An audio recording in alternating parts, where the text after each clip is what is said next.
ഞാൻ ആദിശങ്കർ, അബുദാബിയിൽ ഒരു കമ്പനിയിൽ സെയിൽസിൽ വർക്ക് ചെയ്യുന്നു. എല്ലാ മലയാളികളെയും പോലെ കഠിനമായ ജോലി ചെയ്യുന്നതുകൊണ്ടാകണം, അല്ലെങ്കിൽ ദൈവത്തിൻ്റെ അനുഗ്രഹം, എനിക്ക് എൻ്റെ കുടുംബവുമൊത്ത് ഈ അത്ഭുത നഗരിയിൽ ജീവിക്കാൻ ഒരവസരം കിട്ടി. ചിലപ്പോൾ നമ്മുടെ കയ്യിൽ കുറേ കാശുണ്ടായാൽ കൂടി കുടുംബവുമായി ഈ നാട്ടിൽ ജീവിക്കാൻ സാധിക്കണം എന്നില്ല. അതാണ് ഞാൻ പറഞ്ഞത്, ദൈവത്തിൻ്റെ അനുഗ്രഹം. അതിരിക്കട്ടെ. ഇനി എൻ്റെ കുടുംബം. എനിക്ക് 2 മക്കൾ, ഭാര്യ, ഹൗസ് വൈഫ്. എല്ലാ പുരുഷന്മാരും അഹങ്കാരത്തോടെ പറയാൻ ആഗ്രഹിക്കുന്ന കാര്യമാണല്ലോ ഭാര്യ. മീനാക്ഷി എൻ്റെ എല്ലാ വിജയത്തിൻ്റെയും പിന്നിലെ എൻ്റെ ശക്തി. അവളെപ്പറ്റി കൂടുതൽ പറഞ്ഞിനി ഞാൻ കുളമാക്കുന്നില്ല. ഇനി മക്കൾ നന്ദനും നന്ദനയും. അവരിവിടെ ഒരു സ്കൂളിൽ പഠിക്കും. മോൻ 7-ലും മോൾ 4-ലും. ഇനി നിങ്ങൾക്ക് കാണാൻ പോകുന്ന പൂരത്തെ പറ്റി ഞാൻ ഇനി ഒന്നും പറയുന്നില്ല.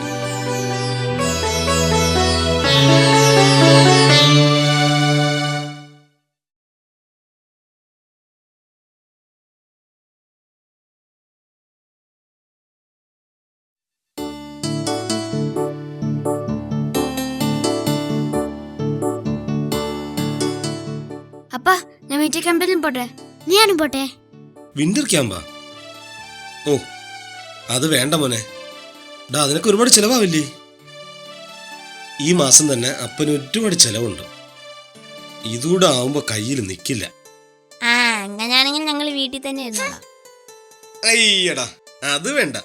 24 hours ടിവിയില് കാർട്ടൂൺ മുമ്പ്, അല്ലെങ്കിൽ കമ്പ്യൂട്ടർ ഗെയിം. ആ പരിപാടി വേണ്ട. പിന്നെ ഞങ്ങൾ അപ്പനോട് ജോലിക്ക് വട്ടെ? ഇതുമല്ല, സാധാരണ കുട്ടികൾ വെക്കേഷനിൽ ചെയ്യുന്നല്ലോ പറഞ്ഞോളൂ. അത് കൊള്ളാം ഐഡിയ.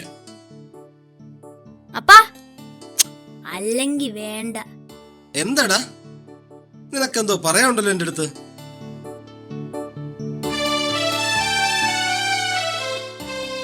എന്താടാ ഇത് പറ്റി? നിനക്കെന്തോ പറയാനുണ്ട് എൻ്റെ അടുത്ത്?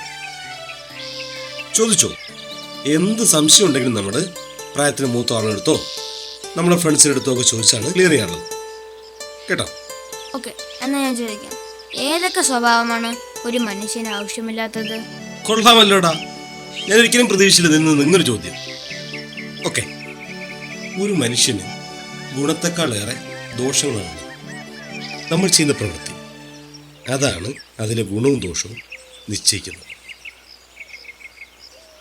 ഒരു മനുഷ്യന് വിരലിലെണ്ണി പറയാൻ കഴിയാവുന്നതിനേക്കാളേറെ ദോഷങ്ങളാണുള്ളത്.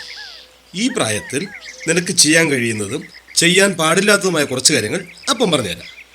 ഇതെന്താ ദൂഷ്യ സ്വഭാവങ്ങളോ? അതെയല്ലോ.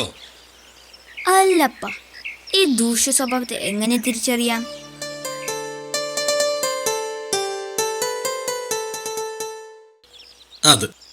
അത് വളരെ സിമ്പിൾ അല്ലേ? അതെന്താ? മറ്റുള്ളവർക്ക് ദോഷകരമാവുന്ന കാര്യങ്ങൾ നമ്മൾ പറയുകയോ പ്രവർത്തിക്കുകയോ ചെയ്യരുത്. അതെങ്ങനെ മനസ്സിലാവും നമ്മൾ ചെയ്യുന്ന പ്രവൃത്തി മറ്റുള്ളവർക്ക് ദോഷമാകുന്ന കാര്യമാണെന്ന്?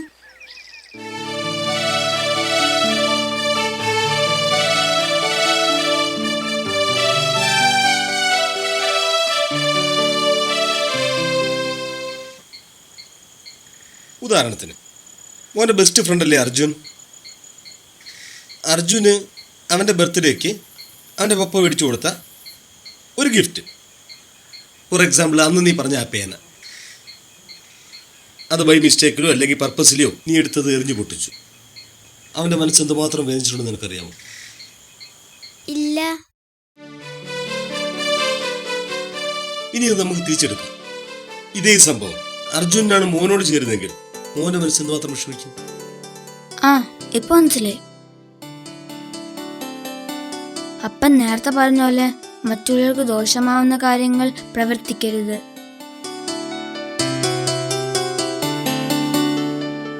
ഇനി ദിയയ്ക്കാണ് എല്ലാത്തിനും A+ കിട്ടിയത്. മോൾക്കാണെങ്കിൽ മാത്സിന് മാർക്ക് കുറഞ്ഞും പോയി. അപ്പോ അവള് നിന്നെ കളിയാക്കും, അവളും അവളെ കൂട്ടുകാരോട് നിന്നെ കളിയാക്കും. തോറ്റുപോയി.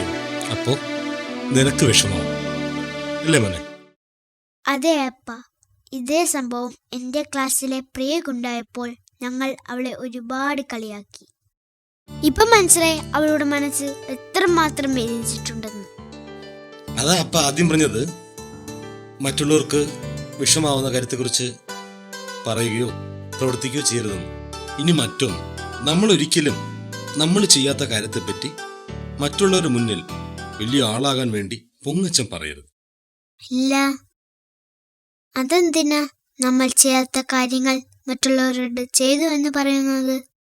അത് പറയാം. ചില ആളുകൾ ചില അവസരങ്ങളിൽ അവർ ചെയ്യാത്തതോ അവർക്ക് സംഭവിക്കാത്തതോ ആയ കാര്യങ്ങളെക്കുറിച്ച് പൊങ്ങച്ചം പറയും, കയറ്റി പറയും.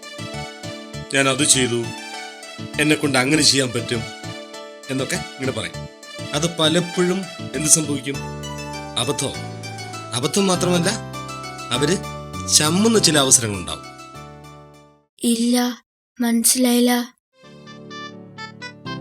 ഇനി ഇപ്രാവശ്യം അർജുൻ വേണ്ട. Who is your other friend? Sameer. സമീറിനെന്ന് നീ പറഞ്ഞു അഡിഡാസിന്റെ ഷൂ ഇട്ടുകൊണ്ട് വന്നു അല്ലേ? നീ ഒന്ന് വീട്ടിൽ നിന്ന് പറഞ്ഞല്ലോ നിനക്ക് ജലസായെന്ന്. ഓക്കെ, ഇൻ ദാറ്റ് സിറ്റുവേഷൻ അഡിഡാസിന്റെ ഷൂ കണ്ടിട്ട് ജലസായിട്ട് നീ പറയുകയാണ്, എനിക്കുമുണ്ട് അഡിഡാസിന്റെ ലേറ്റസ്റ്റ് വെർഷൻ, അപ്പൊ മേടിച്ചു തന്നു എന്ന് പറഞ്ഞ് നീ ഇങ്ങനെ അവരോട് പറയാണ്. അപ്പൊ നിന്റെ ഫ്രണ്ട്സ് എല്ലാവരും കൂടെ പറയുന്നു, എന്നാ നാളെ അത് ഇട്ടുകൊണ്ട് പോവാം.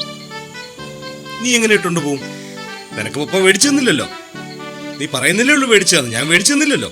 അപ്പോ നീ കൂട്ടുകാരുടെ മുമ്പ് ചമ്മും അല്ലേ? അപ്പോഴാ നീ മനസ്സിലാക്കുന്നത് ഇല്ലാത്ത ഷൂവിനെ കുറിച്ച് നീ പറഞ്ഞതിന്റെ അബദ്ധം. നിനക്ക് ഇട്ടുകൊണ്ട് പോകാൻ പറ്റില്ല, അപ്പൊ നീ ചമ്മും. ഇപ്പൊ മനസ്സിലായി.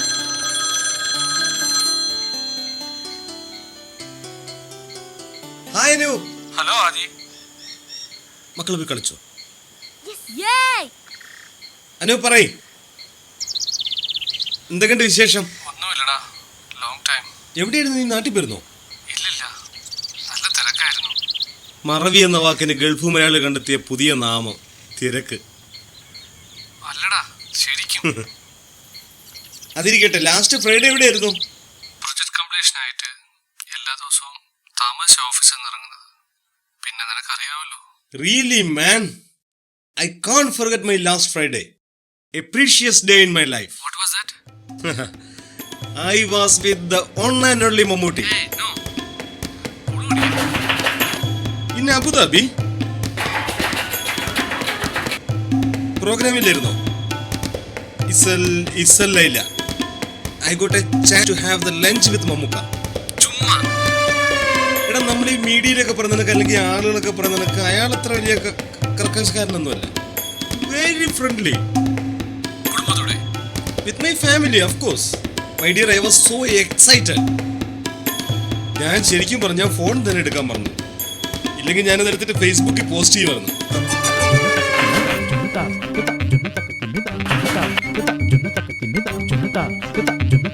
നന്ദു, എന്താ മോനെ അപ്പാടെ മൊബൈലും എടുത്തോണ്ട് വാ.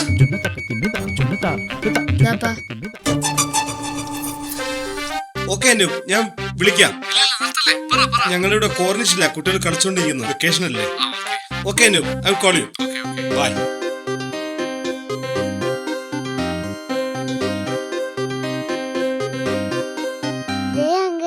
ഹായ് ആദി. ഹലോ. എന്തുണ്ട് വിശേഷങ്ങൾ? മക്കളെവിടെ? ദേ ഇവിടെ ഉണ്ട് മക്കളെ. ഹായ് അങ്കിൾ, ഇത്ര നാളായി കണ്ടിട്ട്. How are you? Fine, thank you മോളെ. പിന്നെ പഠിത്തമൊക്കെ എങ്ങനെ പോകുന്നു? കുഴപ്പമില്ല. അപ്പൊ നിങ്ങൾ പോയി കളിച്ചോ. ശരി എന്നാ, മോളോട് പോയി കളിച്ചോ. ഓക്കെ.